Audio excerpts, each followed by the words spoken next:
Good morning, everybody, and welcome to episode 210 of the Ask the Coach show, where PingSkills helps you improve your table tennis. For Technique Tuesday, we'll be discussing forehand topspin variations. The On This Day segment is back. Yes, you heard that right, so get excited. In the questions, we'll discuss counter looping, Ma Long's dominance, dealing with a heavy topspin serve, the superb Ma Lin, and the question that gives this show its name, men versus women. I'm Jeff Plum, and as always, Supercoach Alois Rosario is here with me to answer your questions. Welcome, Alois. Thank you, Jeff. And yes, nice day coming up in Melbourne, and hope all of you PingSkillers out there have been getting plenty of table tennis. Absolutely. Now, Alois, it is a really exciting segment. On this day, it's back in the new year. Let's get straight into it. What happened on this day in history? Oh, yes. On this day in history in 1986, which sort of surprised me, the first computer virus was released for PCs. So there you go. 1986, not that long ago, or am I just getting old? It's quite a while ago. Yeah, but exciting stuff. First virus. Now viruses are just commonplace, aren't they? Yeah, so happy 30th birthday to computer viruses. Nice one, like it. All right, now let's get into the PingSkillers question of the day. And yesterday's was, how did you bring in the new year? And what was your first table tennis session for 2016? Yeah, so Ruth said, played with a ninja mate Friday night. In the last few points, there are 20 games. He threw evil serves at me.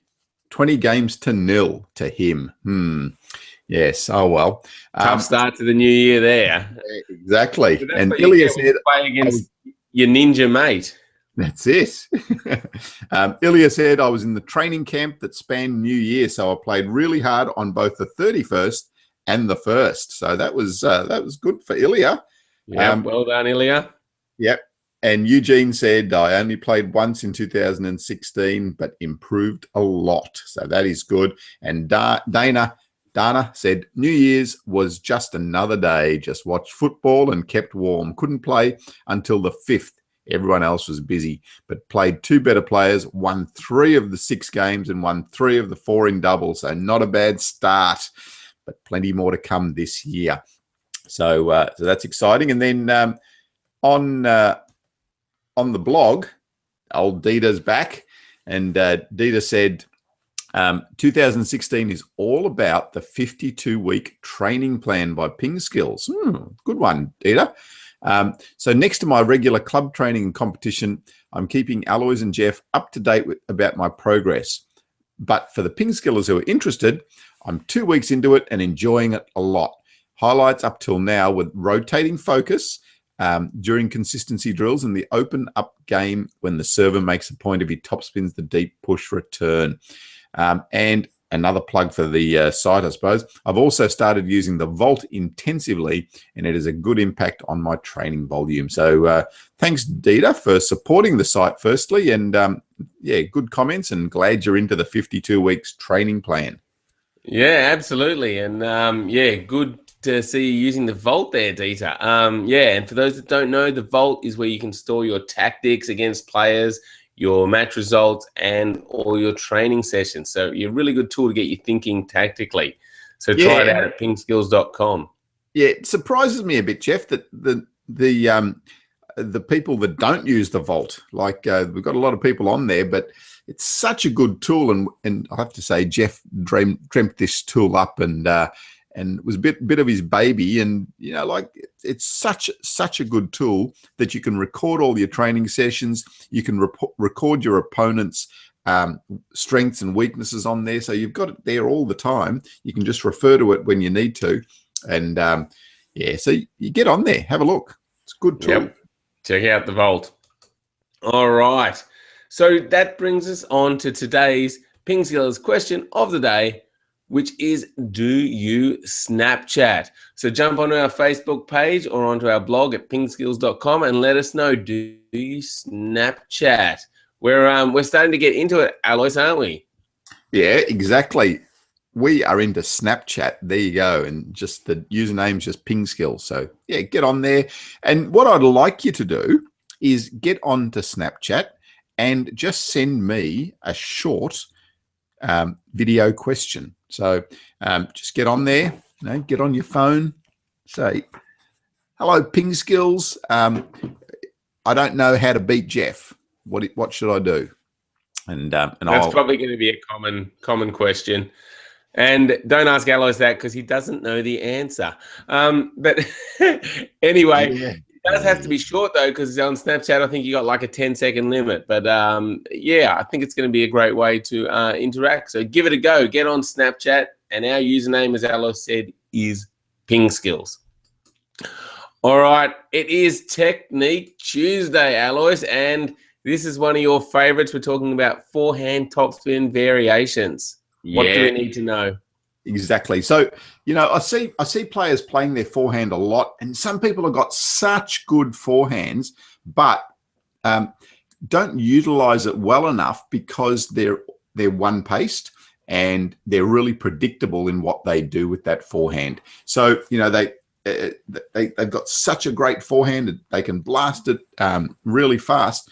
But against any player, if you are playing that ball at the same pace, they will start to get used to it because they've seen that ball before, and they will be able to start to react a little bit better.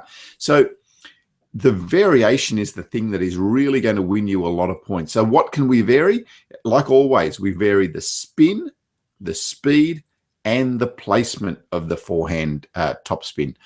So by varying the spin, we can sometimes put heavy spin, sometimes put less spin, and that will get the blocker to make some mistakes. The same thing with the speed. Fast is good, but slow can also be good.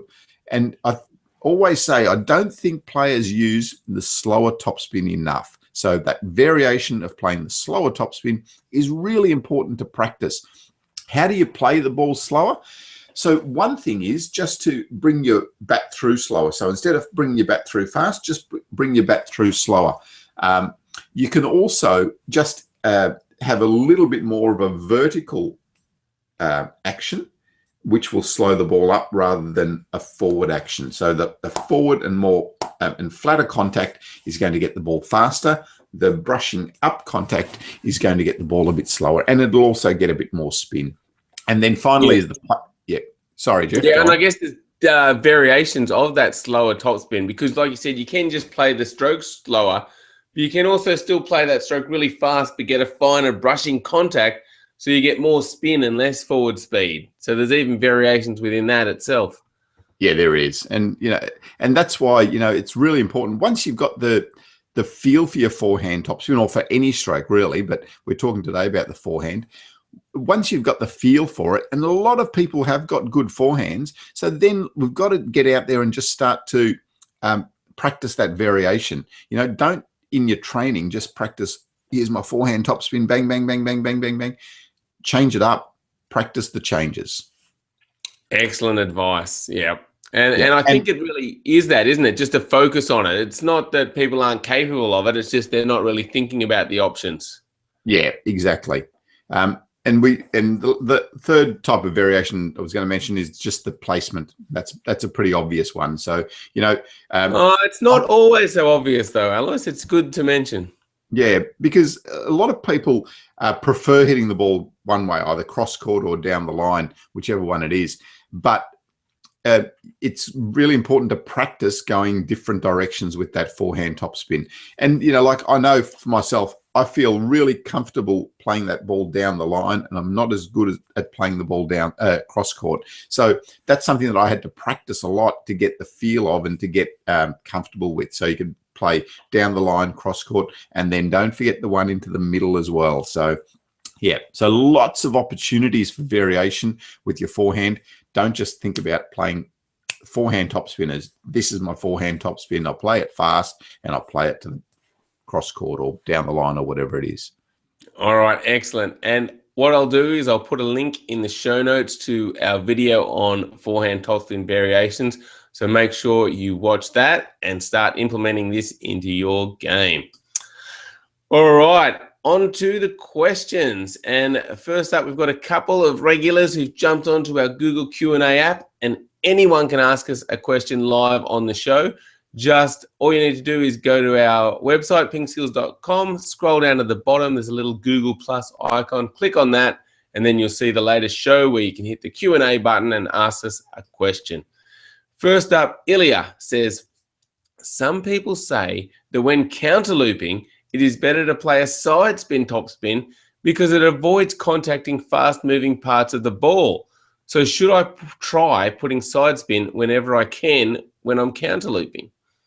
No, not necessarily, because with the counter loop, if you're putting side spin on the ball, it means that you're not getting dip on the ball. So by not getting dip on the ball, it means you can't hit the ball as fast. So if you're thinking about the ball coming at you with a lot of topspin, it's okay to come straight across the back of it, and the back means you don't need to lift the ball very much, so you can go more forward on that and you can generate more power as well. And then by generating pure topspin, your shot is going to dip onto the table. If you've got side spin, the ball isn't going to dip as much, and it's going to curve and slide, and it's going to either slide off the end or slide off the side of the table. So no, when you're starting with your counter looping, definitely just go straight topspin on it, not side spin.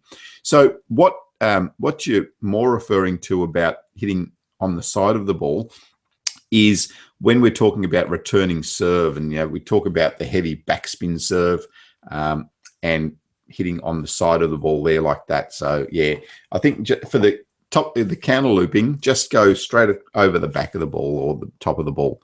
Much easier. Yeah, that's my experience too, Alois. The straight counter hit is much easier. The side spin can be effective, but you still want a little bit of top spin, but it's a much harder stroke. So yeah, definitely go with the straight top spin first. And then if you're comfortable with that, or you just want to muck around a little bit and practice for a couple of minutes, try it out. Have some fun with it. But yeah, stick with that, especially in important matches when you're first starting out. Good question, Ilya. Now, Victory is back, and he says, who can stop Ma Long right now? He's unstoppable at the moment. What's your opinion? Yeah, well, he is, but I think some things to think about. The Olympics, the World Teams Championships, the World Teams are next month. I think he's going to be a real power there. The Olympics are a long time away, relatively, so they're in August, so still quite a few months away. A lot of things change in a short amount of time, like it wasn't all that long ago that we were saying that Zhang Jike was the best player in the world. And then, he's dropped quickly, starting to come back now, I've been told. But yeah, he is. I think at the moment, Ma Long is definitely the best player around. Let's think about the Olympics coming up, which is what everyone's focusing on. Yeah, we'll just have to see. But he's definitely favourite, right? Because he's just the best player in the world at the moment. He is beating everyone. Yeah, with that system, Alice, I think his biggest challenge for the Olympics is going to be qualifying for it. Yeah, absolutely. So there's only 2 Chinese men allowed to play in the singles at the Olympics. So the qualification system will be very tough for them. That's almost their Olympics right there. If they make it into the top 2 there, then they're all almost guaranteed of a medal, really. So yeah, I'm still not very happy with that rule. I think it's a bit outrageous that the number 1 player in the world could miss out. Yeah, so yeah, I think that needs revisiting. And Alois, on this show a while back, both you and I predicted Zhang Jike was gone. But at the Chinese qualifications for the World Championships, he took out Ma Long, he took out Fan Zhendong. People are telling us he's back. Yeah, I know. That's why we're not very good at making predictions. Yeah, and it's fantastic to see, but it also shows you the fickleness, I suppose, of of predictions, and like this guy's going to be winning Olympics and world championships. Yeah, things change really quickly. I still don't think that he's favorite. He's definitely improved his form a lot, but Ma Long, Fang Bo, Fan Zhendong, they're all Zhu fantastic Jin. players. Zhu Xin, yeah, we always forget Zhu Xin. Like, the guy's just unbelievable. He was number 1 in the world for a ridiculous amount of time. Yeah, so I mean, it's just tough competition even to get to the Olympics for Zhang Jike. Certainly is. And Victor had a few more things. He said, Happy New Year. I missed you guys. Thanks, Victory or Brocky. He says, do you guys watch hockey? Not really. Maybe just when the Olympics come on. So he might be talking about ice hockey, actually. Yeah. So one of my friends, Trevor, went to an ice hockey match here in Melbourne on the weekend. So there is a little bit of ice hockey played in Melbourne, but we don't see a lot of it though. Yes. And how many tours are there in 1 year? I may be talking about the Pro Tour events. I'm not sure how many. Is there like 20 odd? I think there's 20. Yeah, 20 World Tour events. Perfect. There you go. So thanks for the questions, Brocky, and welcome back on the show. Next up is a question from Romeo, who says, I play with my practice partner and I always lose. I can't return his heavy topspin serve because of the spin. I try to flick or push, but it flies off the table. I can't flick with a flat contact because the ball is low. How do I deal with it? Yeah. So with a topspin serve, if it's got a lot of topspin, at some stage, it's going to be around net height or even higher after it bounces on your side. So that's the critical point time that you want to be making that flick return. When there's a lot of topspin on the ball, you don't need to lift it too much, so you can go more forward on it as well. So getting that nice flat contact, and the critical part is getting it at the top of its bounce. So the ball comes over the net, it bounces on your side, and then it comes up again. So at some point, it's going to be around net height or a little bit higher, and that's when you want to make your contact and make your flick.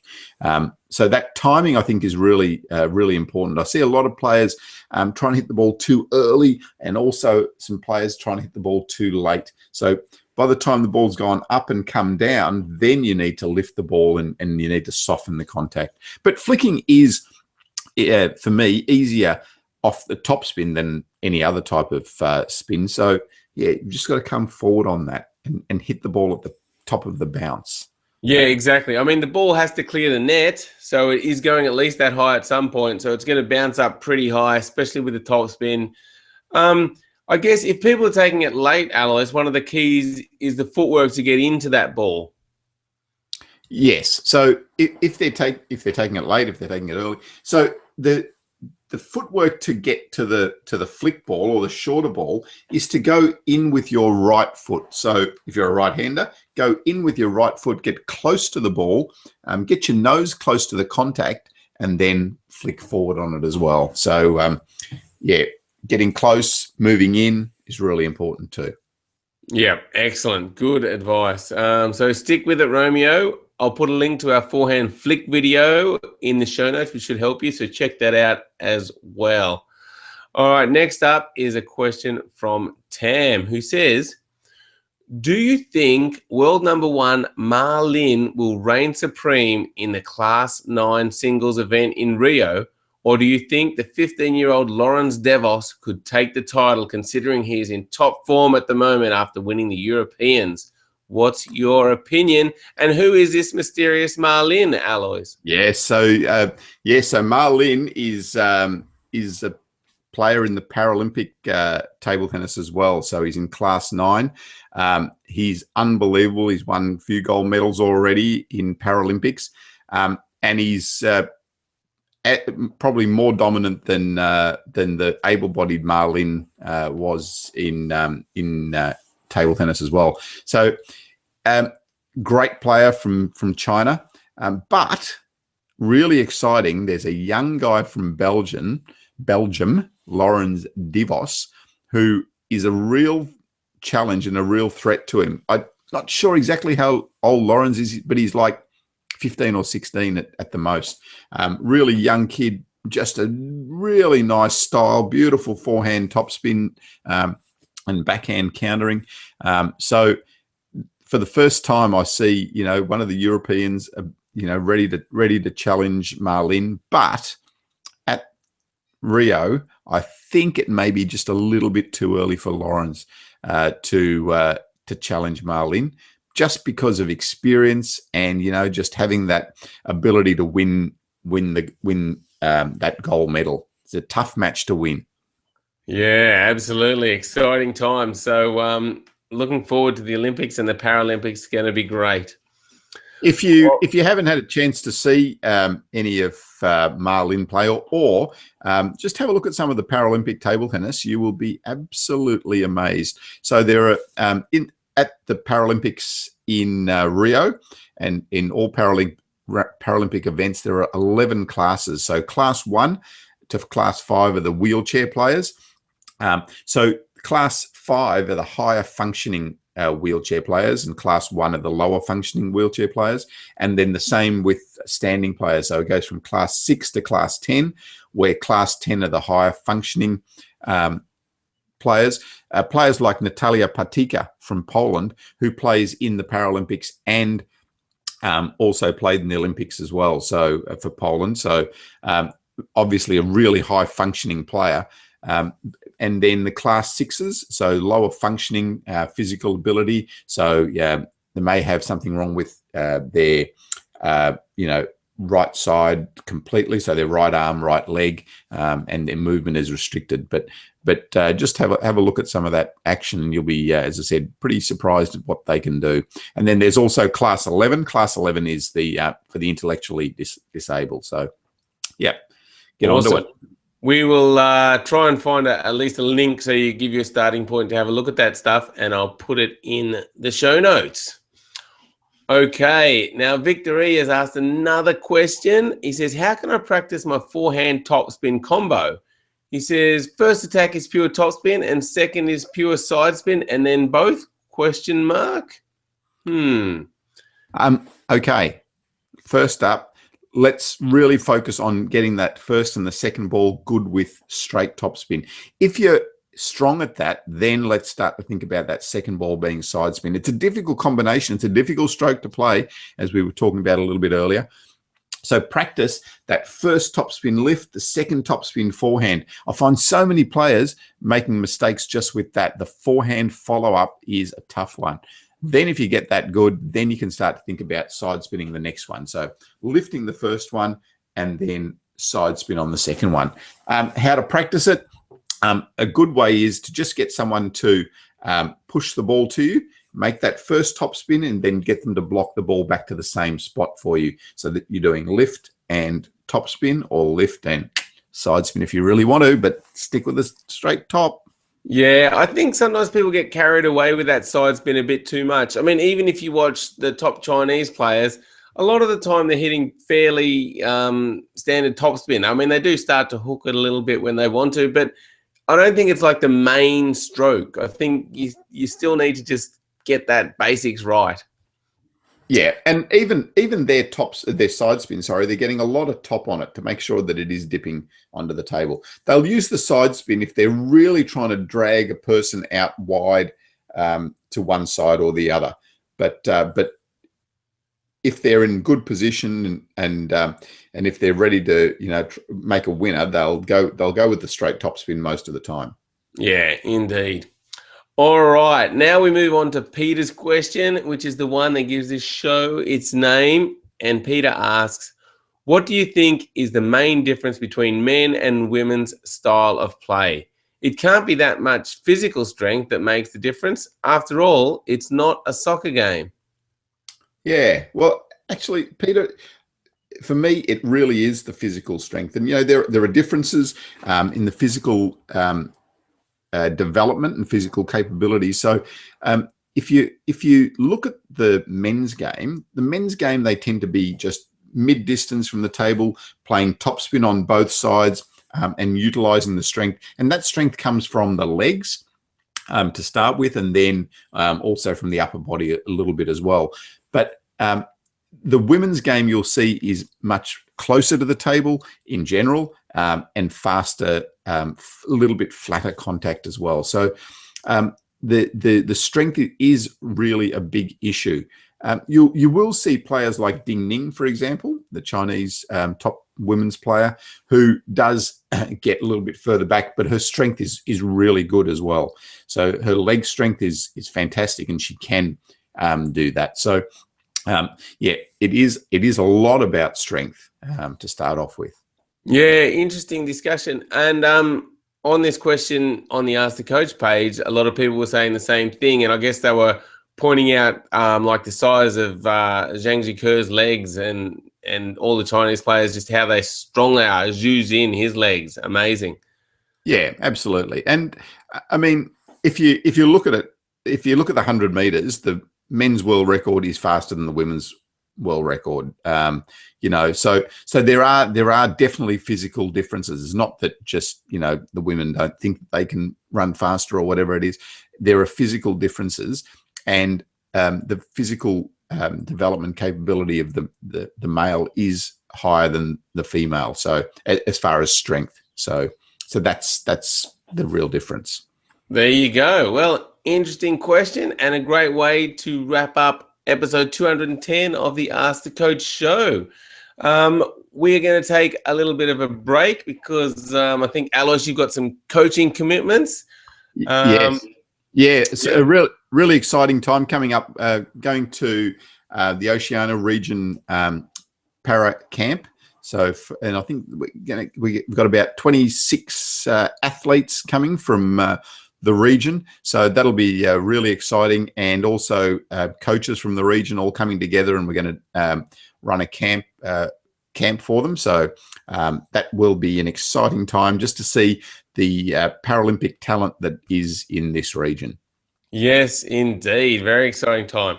And then we've got Australia Day coming up next Tuesday, everybody. Don't forget Australia Day. Woohoo.